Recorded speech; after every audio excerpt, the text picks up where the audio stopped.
નાનકડી વાત યાદ આવે છે કે એકવાર એક ચોર શિવાલયમાં ચોરી કરવા માટે ગયો અને ચોરને કઈ ચોરી કરવા જેવું દેખાયું નહીં. ભૂલથી એને એમ થયું કે આ તો શિવનું મંદિર છે, અહીંયા મને શું મળશે, કારણ કે એ તો કઈ ઘરેણા કે એવું બધું ચોરી કરવાના ઈરાદે આવેલો. પરંતુ એને જોયું કે કોઈ ભાવિક ભક્તએ એક સોનાનો ઘંટ ચડાવેલો હતો અને પૂજારીજી રોજ રાત્રે મંદિરમાં અંદર એ ઘંટને લગાવી દેતા. ચોરે જોયું કે આ ઘંટ જો મને મળી જાય તો હું ધનવાન બની જાઉં. એ ચોરે વિચાર્યું કે હવે ઘંટ સુધી પહોંચવું કેવી રીતે, તો એણે પ્રયત્ન કરવા માટે શિવલિંગ પર પગ મૂક્યો કે શિવલિંગ ઉપર પગ મૂકી અને ઉપર એ ઘંટને ઉતારી દો.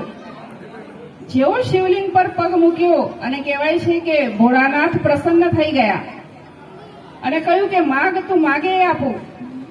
તો કહેવાય છે કે ચોરે કહ્યું કે કેટલા બધા ઋષિ મુનિઓ ને કેટલા બધા લોકો તપ કરે છે, તમે એમને પ્રસન્ન નથી થતા અને મારા જેવા ચોરને કેવી રીતે પ્રસન્ન થઈ ગયા. તો ભગવાને જવાબ આપ્યો કે કોઈ તો દૂધ ચડાવે, કોઈ ફૂલ ચડાવે, કોઈ ફળ ચડાવે, પરંતુ તું તો આખે આખો જ મારી પર ચડી ગયો. એટલા બધા ભોળા છે. ભગવાનને સ્નેહ જોઈએ છે, પ્રેમ જોઈએ છે. ભલે આપણે ઘણા બધા વિધિ વિધાન કરીએ છીએ, પરંતુ પરમાત્મા સૂક્ષ્મ રૂપમાં આપણો ભાવ જોવે છે કે આપણો ભાવ કેટલો દિવ્ય છે. અને અહીંયા પધારેલા દરેક ભાવિક ભક્તોમાં એ દિવ્ય ભાવ છે કે પરમાત્મા આપણી સમક્ષ છે. ભલે પૂજા કરવાની અથવા યાદ કરવાની વિધિ બધાની અલગ અલગ હોઈ શકે, પરંતુ પરમાત્મા પ્રત્યેનો પ્રેમ તો બધાનો એ જ છે.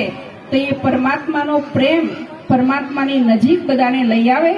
અને આજના દિવસે એ જ શુભકામના રાખું કે પરમાત્મા શિવને સાચા સ્વરૂપમાં આપણે પામીએ, સાચા સ્વરૂપમાં ઓળખીએ, શિવ તત્વને આપણે જાણીએ.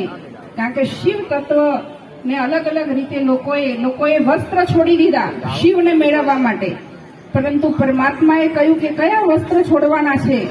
આ શરીર એ પણ વસ્ત્ર છે, આત્માનું વસ્ત્ર.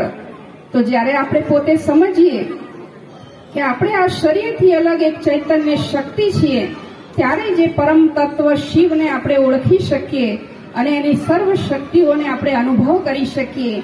તો આવો આપ સર્વે પણ એ પરમપિતા પરમાત્માની અનોખી અનુપમ શક્તિઓનો પોતે અનુભવ કરો અને બીજાને પણ કરાવો. આજના પ્રોગ્રામમાં જે પણ આયોજકો છે, જેમ કે બિપિનભાઈ છે, રાજુભાઈ છે, મણિભાઈ છે, જે પણ આગેવાનો છે, એમને વિશેષ ખૂબ દોડધામ કરીને મહેનત